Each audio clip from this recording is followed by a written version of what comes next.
I thank whatever gods may be for my unconquerable soul. In the fell clutch of circumstance, I have not winced nor cried aloud. Under the bludgeonings of chance, my head is bloody, but unbowed. Beyond this place of wrath and tears, looms but the horror of the shades, and yet the menace of the years finds and shall find me unafraid.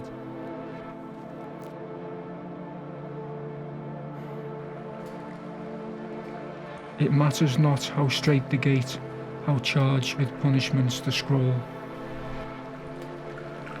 I am the master of my fate. I am the captain of my soul.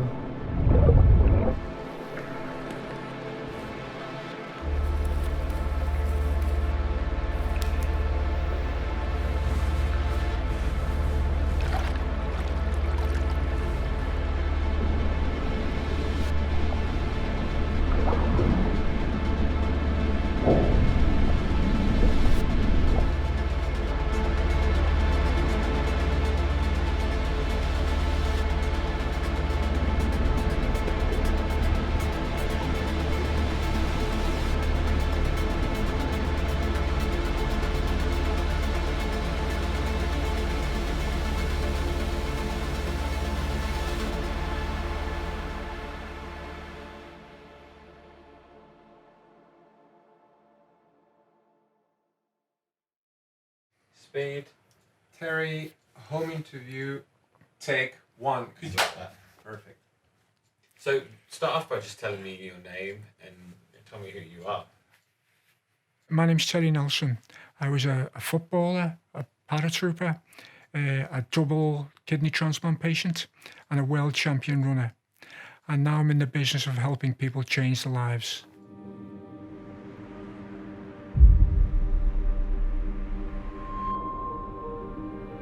I grew up in Liverpool with my family, and I had one brother, Dean. A very happy childhood, always playing football. And eventually, when I was 15, I achieved my dream, if you like, of playing for my hometown club, Liverpool Football Club. Unfortunately, I was injured all the time, so repetitive injury ended my football career at about 18. And then I moved on and joined the British Parachute Regiment. And I took all the tests, did all the training, and was just basically joining the regiment. And they found a problem in my urine. There was a problem with my kidneys.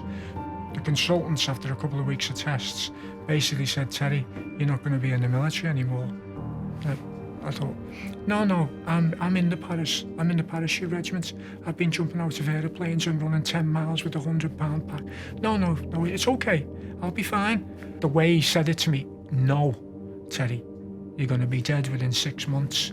And it must have suddenly clicked.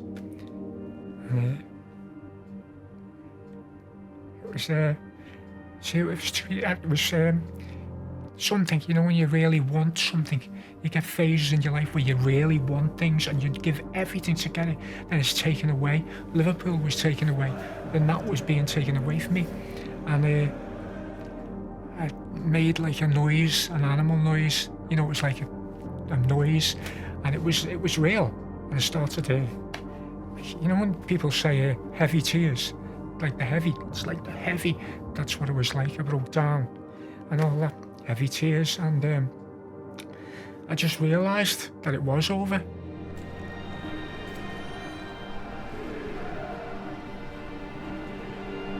And then after about 2 years on dialysis, Dean kept offering me, you can have a live donated transplant. And Dean right away offered me one of his kidneys. And I said no. But after 2 years, I was close to death. And I wanted to live. And my brother offered again, and I accepted. And suddenly, when I had the transplant from Dean, from seeing everything in black and white, everything looked in colour again.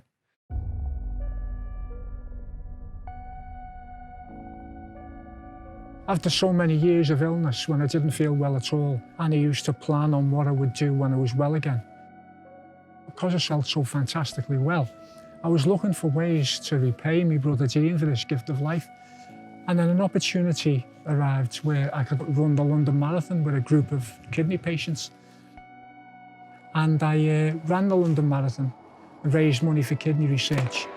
But the bronze medalist at the World Transplant Games was in the team of transplant patients. And then it struck me, that's the way to repay me brother Gene for the gift of life that he gave me to save me life. But I wanted to be the gold medalist, the world champion, not the bronze medalist. And that's when it took a really a serious turn, if you like. To run the 5,000 metres, which is the hardest event a transplant patient can compete in, that's the event I wanted to win. But then I had the other problem of the broken foot. I actually couldn't run. So I tried to find how I could run when I couldn't run. I couldn't put my foot down. And I found these flotation belts in the United States, sent for two. I could run in the water in the deep part of the swimming pool. The belt would hold me off the pool floor, and I was able to run. I trained twice a day for several weeks, and my injury healed, and then it was time for the transplant games, and they allowed me to go. After 3 years of training in the sand, in the forests, on the roads, on the track, wherever, running in the water, swimming, everything that you could possibly do to get yourself in the right shape to be able to be a world champion and to repay me brother Gene for the gift of life, culminated in me becoming the world champion, winning the gold medal. And that's what I trained, and that personifies why my life hasn't been wasted, and it was worthwhile to repay me brother Gene for this gold medal.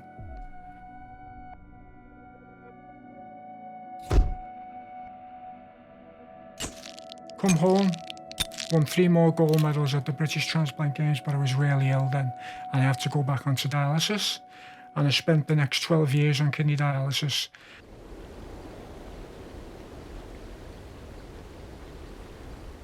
After 12 years, it was a very, very difficult time on dialysis, 6 days a week, when the average time is 3 days a week for 2 to 3 years, and it really took its toll on my body.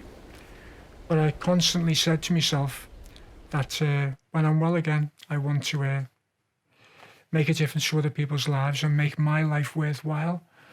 When I had my second transplant, I decided that this fantastic form of fitness could be taken further, and I developed a bodysuit, a professional bodysuit for running in the water.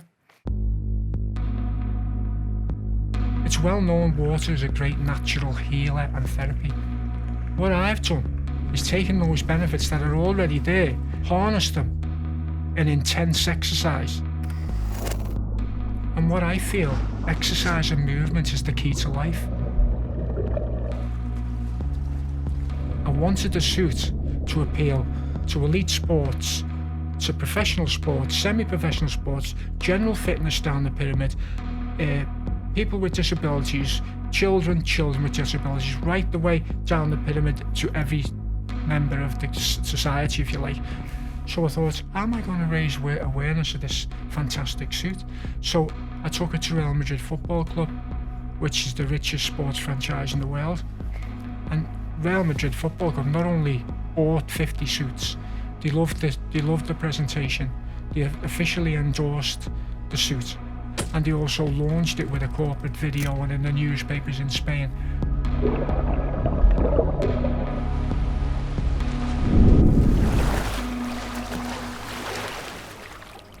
I knew it would work. I knew it did, because I was also the testing ground. All of me is in that suit. The suit and me are exactly the same.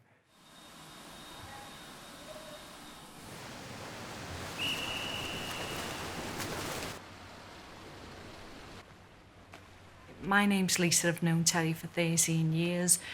It's unbelievable what you get out of it. We've had people coming here with MS, osteoporosis, cannot get out of the bed. You know, the daughters and the husbands have physically, it's the last resort. They're like, we've heard your product, we've heard what you do, and they've come to us. Terry's then taking them in the water, spend time, they have to get hoisted in the water, in the pool. You can have someone fit next to a footballer next to, a runner next to someone with polio, someone who's pregnant, and everyone gets the same out of it, and everyone comes back to the classes.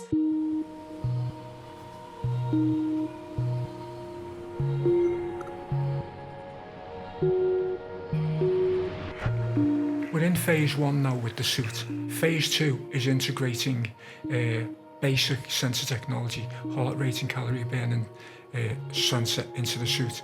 We've moved our offices into Sensor City.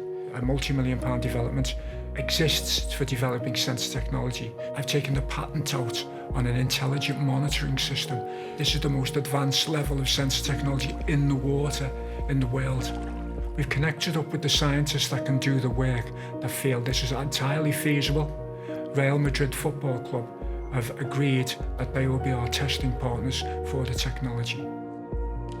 Terry's project brings together a lot of known good technologies that we know work across various different sectors. He's just bringing this into a new application. We're really keen to work with him again on this and to work with his new investors and new partners in the business, and we're really excited and looking forward to bringing it to market for him. We're forming a partnership now with what we know here with sensor technology with Sensor City, with 4 universities in the United States, and we're going to collaborate to develop this technology. Well, now we're off to the airport to travel to the United States and meet some very interesting people in Washington, D.C. and West Virginia, who are going to help us break into the US market and develop the market there, the biggest market in the world. So let's see how it goes.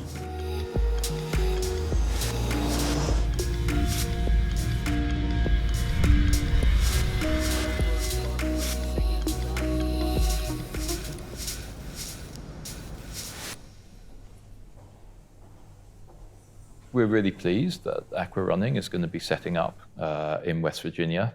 That's a state where there's already a lot of UK investment, and I think that Aqua Running is going to be a proud addition to the number of UK companies investing in West Virginia. The Aqua Running product has wide potential application. But there are 2 things about the US that occurred to me immediately. One is that it's a country that is really keen on sports. The other is that it's a country like the UK that is very focused on the welfare of its military and on military veterans. And sports and military veterans are 2 areas where there's some really exciting potential for the Aqua Running product.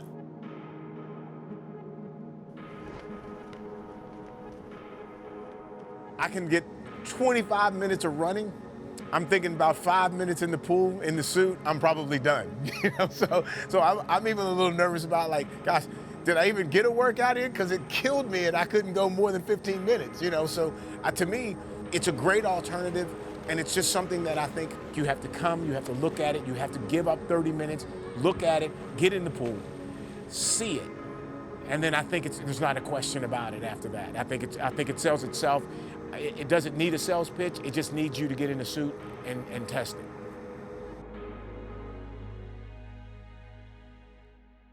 Recently, Liverpool played Real Madrid in the Champions League final. Ronaldo picked an injury up the week before the final and trained in the suit and was fit to play against Liverpool. And they won the Champions League. Now, I'm not saying that suit made them win the Champions League, but I knew there was an issue with Ronaldo. I think Liverpool, now that they've won the season after, they might forgive me.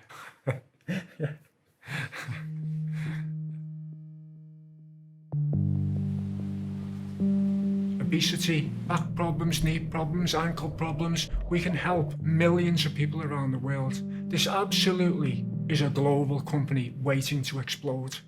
We could have high-profile people in support of this, but really, it's the ordinary person who needs help.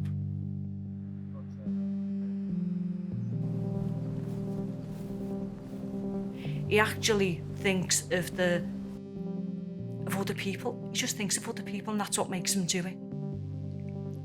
He gets to the place where he wants to be, and it's always helps. Sorry.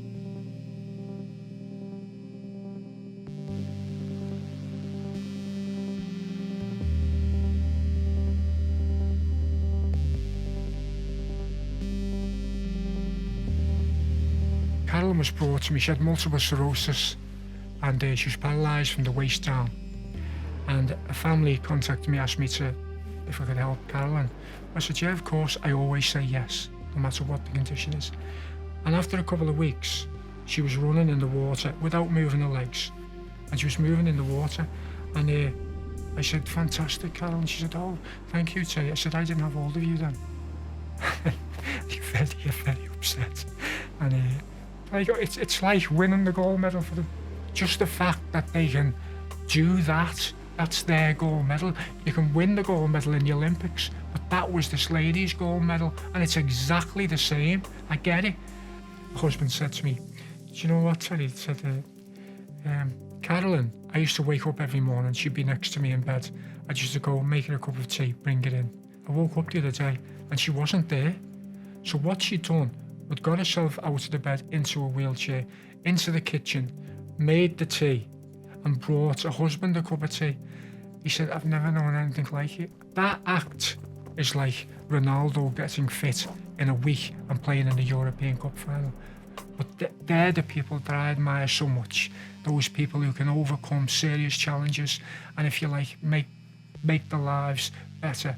Everything that I do is to lead towards making this accessible to millions in the world. It might seem like a grand sort of thing, but it's not so grand. It can be done. I just have to make the right moves and make the right decisions.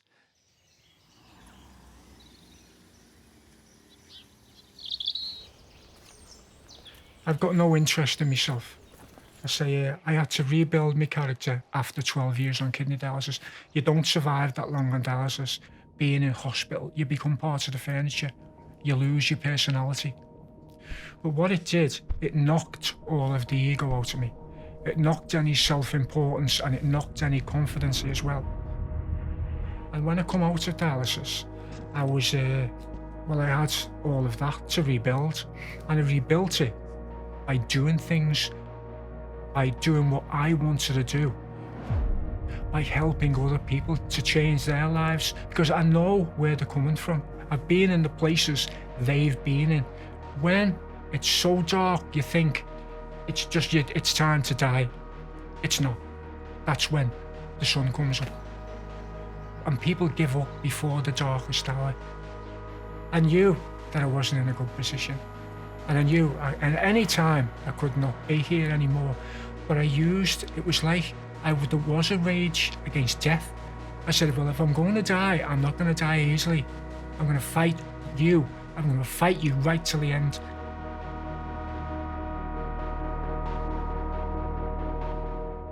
If somebody watching this film could only take away one thing from it, just one thing, what would you want that to be? Never, ever, ever give up. Fight back for what you want, and it'll happen. So that's how, yeah.